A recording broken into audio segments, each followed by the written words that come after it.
Stop wandering those desolate downtown streets and settle in here at Noir Alley. I'm your host, Eddie Muller, and I fear that for a lot of young people, the recent TV series Feud will forge their lasting image of Joan Crawford. Well, it wasn't even Joan. It was Jessica Lange playing Joan, with the focus narrowed to the actress's long-running rivalry with Warner Brothers stablemate Bette Davis. It would be a shame if this generation only knew that Joan Crawford, the one with the painted-on face mask, the suitcases full of vodka, and the desperate, often ugly, drive to stay relevant, even when it meant making pictures like Straight Jacket and Trog. Now, it was a generation ago that the actress first had her carefully crafted legend tarnished by Mommy Dearest, which depicted her as a gross, self-centered harridan and the mother from hell. Even before that indignity, Crawford's legacy had been appropriated by gay men who reveled in her archly theatrical dress and manner, which often left poor Joan looking like a drag queen. But I'm here to tell you that very same woman was one of the genuine auteurs in Hollywood, especially during the peak of the film noir era. It all started when she triumphantly overcame the trauma of being dumped by MGM in 1943 for the unforgivable sin of approaching middle age.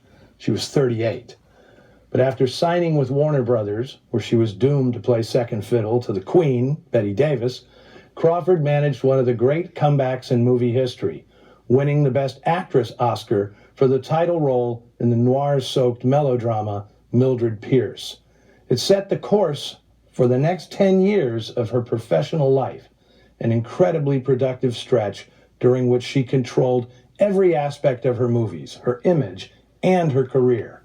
The men she worked with, and often slept with, were essentially at Crawford's beck and call, and together they created some superb films. Today's film, 1947's Possessed, is one of Crawford's best, and not to be confused with another movie she made with the same title 16 years earlier. She claimed this Possessed was the most difficult role of her career, and it earned Crawford her second Oscar nomination, which probably was its raison d'etre. It's the tale of a woman madly in love, literally. Crawford's rejection by the love of her life, played by Van Heflin, warps her so badly she can't distinguish between reality and delusion. Romantic longing was a Crawford specialty, and here she rides it all the way to the end of the line. Director Curt Bernhardt brilliantly depicts her deteriorating mental state with a subjective camera technique that puts the audience right in the mind of this disturbed woman. This may be the best directed film of Bernhardt's long and still sadly underrated career. Louise, what is it? Why did you scream? It's Pauline. She wants me to kill myself like she did. She wants me to drown, but I won't. The original story by Rita Wyman was adapted by first-time screenwriter Sylvia Richards, who went straight from this to a collaboration and an affair with Fritz Lang, resulting in an even wilder psychoanalytic potboiler, The Secret Beyond the Door. But the final script of Possessed was written, at Crawford's behest, by Ranald McDougall, the hot young screenwriter who'd adapted Mildred Pierce. Crawford admired his skill on the page and elsewhere.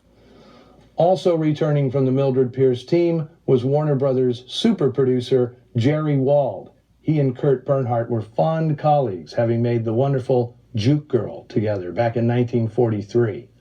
Frankly, Jerry Wald was the best thing that ever happened to Joan Crawford. In a span of 5 years, he produced 5 of her best films: Mildred Pierce, Humoresque, Possessed, Flamingo Road, and The Damned Don't Cry. All labeled women's pictures, but all incredibly dark stories of jealousy, obsession, and madness. Now, these 5 films, along with 1952's sensational Sudden Fear, were as strong a body of work as any artist created during the height of the film noir era.